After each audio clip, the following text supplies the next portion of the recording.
यो चाहिँ प्युठान जिल्ला हो। त्यो पारिबाट देखेको डाँडा चाहिँ यतापट्टि हामी चाहिँ अहिले प्युठान जिल्लामा प्रवेश गरिसकेका छौँ।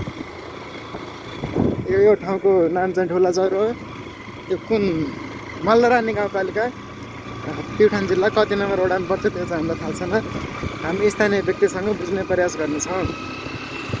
हेर्नुहोस् कति राम्रो दृश्यहरू एकदम। मौसम खोलेको बेला चाहिँ यहाँ हिमाल पनि देख्न सकिन्छ, तर आज चाहिँ मौसम त्यति खोलेको छैन। बादलहरू आकाशमा लागिरहेका छन्, त्यसले गर्दा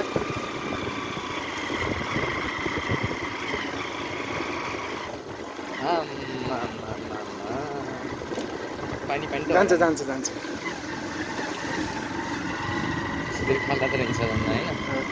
प्युठान जिल्लाको बाटो चाहिँ अलि अर्घाँचीभन्दा अलि राम्रो रहेछ है, अलि सुगम है।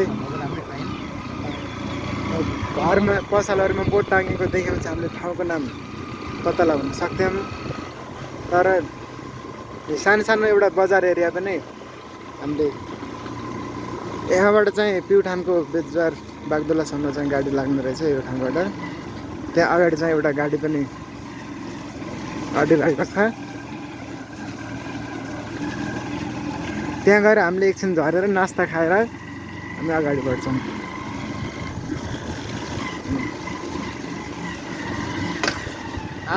के त्यो उसमा छ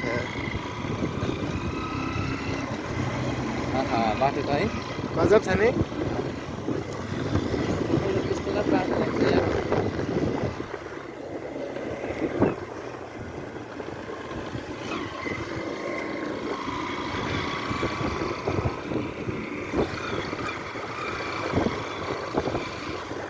मान्छेदेखि जाँदैछ गाडी। कुलाचरी यति बस लाग्ने चाहिँ बस चाहिँ प्युठानबाट अर्घाँची सिमानाबाट प्युठानतिर हुँदै दाङसम्म जाने बसहरू पनि यहाँ लाग्ने गर्छन्। कल्चरल प्रोग्राम होला जस्तो छ।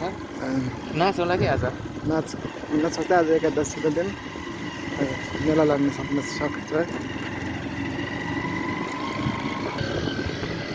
हेर्नुहोस् बाटो घरको छोडेर बोलाउनु है।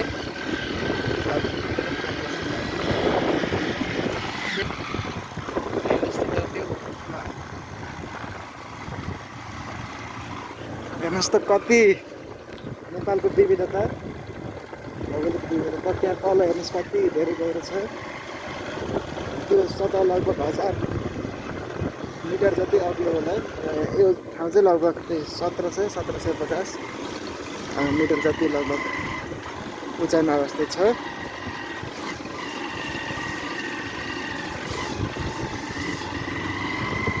एकदम सुन्दर सुन्दर दृश्यहरू हामीले अवलोकन गर्दै हाम्रो यात्राहरूलाई अगाडि बढाइरहेका छौँ।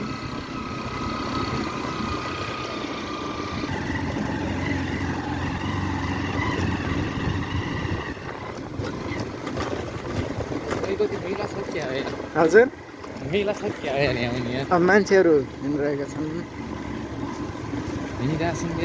एकदम कसैलाई सोध्न पाए हुन्थ्यो, तर हामीले लाज मान्छौँ क्या केटी मान्छेसँग होइन। त्यही भएर हामीले कसैलाई सोधेको केटा मान्छेलाई सोध्छौँ होला, महिलासँग बोल्न अलिकति लज्जा महसुस हुन्छ।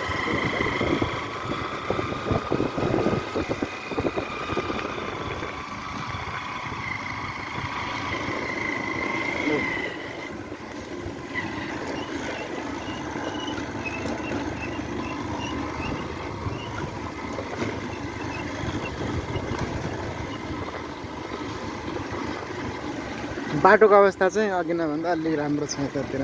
यति अप्ठ्यारो रहेछ यार।